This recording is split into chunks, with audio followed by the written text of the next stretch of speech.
Yo guys, what's going on? It's Duel Unlocked, and we just got a brand new ban list. This ban list is pretty big. We already went over it on stream. If you guys want to go check out the latest stream, feel free. So this is going to be more of a post-reaction, but I'm going to go and give you all my thoughts, all of chat's thoughts, and we're going to go and get right into it. So first off, we have some FCKs getting addressed. I think it's always a good thing to see that. Dark Eradicator Warlock. I feel like this FTK it was seeing like a lot less play, but it is nice to see it finally getting addressed to Forbidden. I predicted Summoner Evolutions to get banned. Unfortunately, it got hit to limit 1 alongside the Independent Nightingale. I could have predicted that as well. It just didn't happen, unfortunately. So we're gonna go into the next limit 1. This one is a huge one. Draco Stapelia goes to limit 1 to conflict with Hydra. So this basically takes Hydra out of the deck, and they can only play one Draco Stapelia. This is a massive hit to Predaplants, as the deck is... It's been in the meta for a pretty long time. Been doing really, really well in KC Kelp, so it is probably a deserved hit. Resonator's first hit is going to be Void Ogre Dragon getting hit to limit 1, so this card is now out of the deck completely. As well, oh goodness. You guys didn't see anything.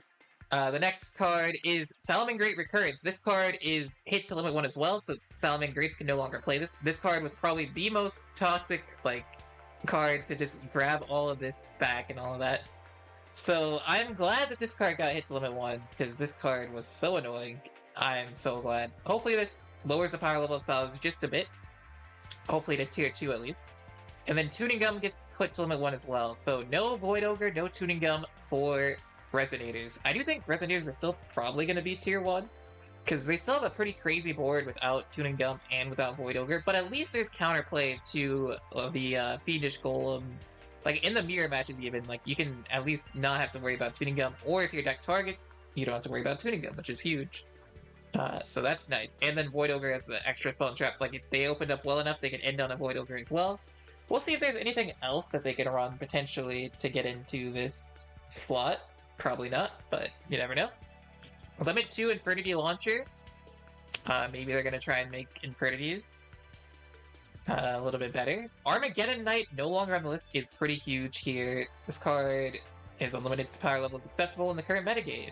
Lost Wind, this is, I believe, a selection box card, or was a selection box card. Now it's, I think, in a box. Not sure on that. That goes to unlimited. Pretty good card, so I think this card will definitely see a lot of play now that it's unlimited. But who knows? This one's big.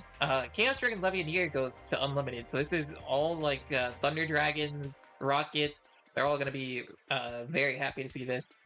As well as Fusion Deployment getting unlimited here. That could be interesting to see what decks can use this. So you reveal one Fusion monster from your active deck and special summon from your hand or deck one of the Fusion materials whose name is mentioned.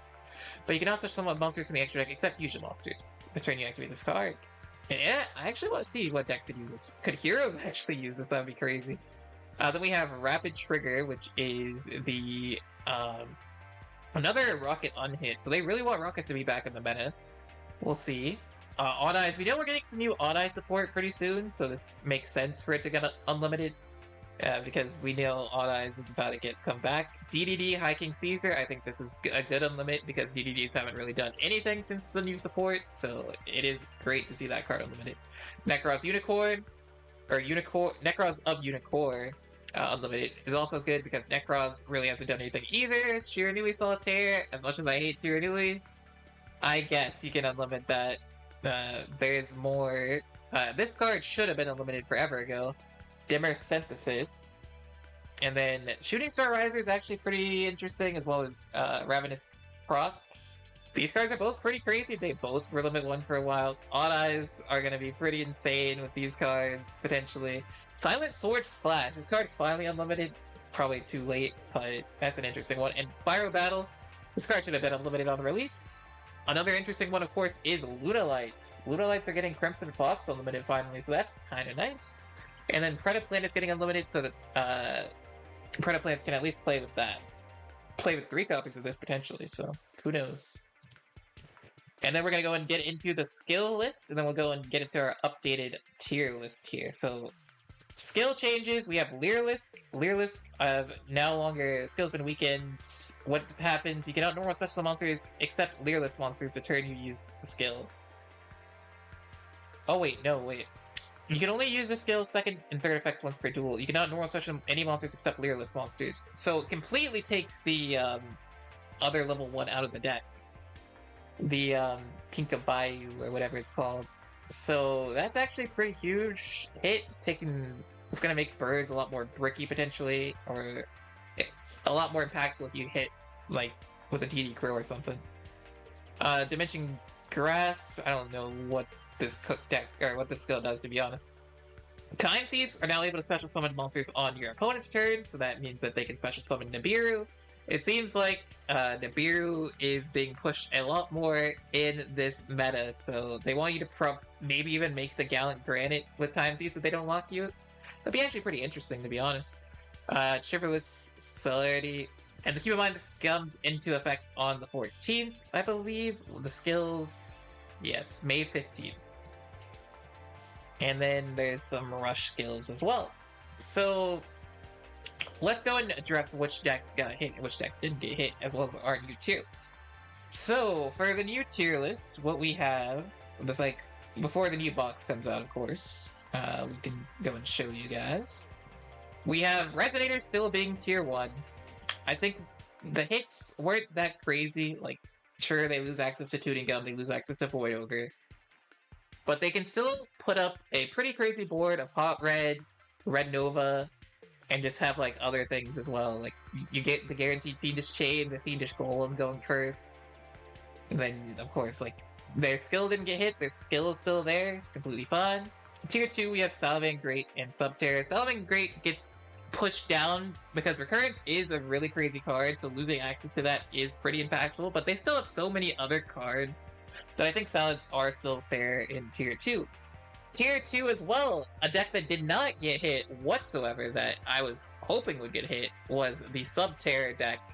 So Subterras have full access to Super Poly, they have access to just like Pot of Duality, so they can draw into all that. They have access to Nibiru. They're pretty crazy. They're a pretty crazy deck. I'm kind of surprised they didn't get hit at all, like even in a slight hit. So I think they're going to be tier 2. I think they're really trying to push people to buy Nibiru in the selection box right now. But the selection box isn't even out, is it? So I don't think you can actually buy Nibiru. So I hope you guys got Nibiru while you could. Then we have tier 3. We predict Heroes to be still tier 3. They didn't get any hits. I feel like that was justified because the way I see it is the meta, the power level is getting higher and higher, and Heroes' power level is getting like lower and lower compared to the meta. So no hits to Heroes feels alright.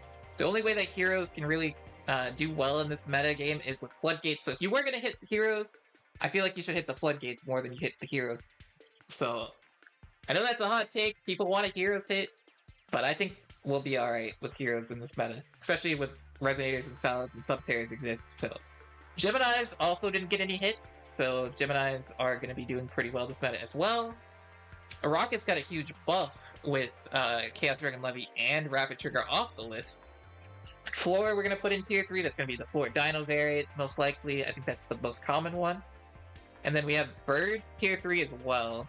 Birds, definitely, I wanted to potentially put them off the list. Some people, they're all convinced that they're still going to be tier 3, so if Birds fall off the list, I'll say that I predicted him off the list. But my chat wanted it tier 3, so we put it tier 3. And then, of course, without access to the Kaiju, we're taking Predaplants, and with Draco Stapelier to limit 1, we take Predaplants off the tier list. So, that's going to be it.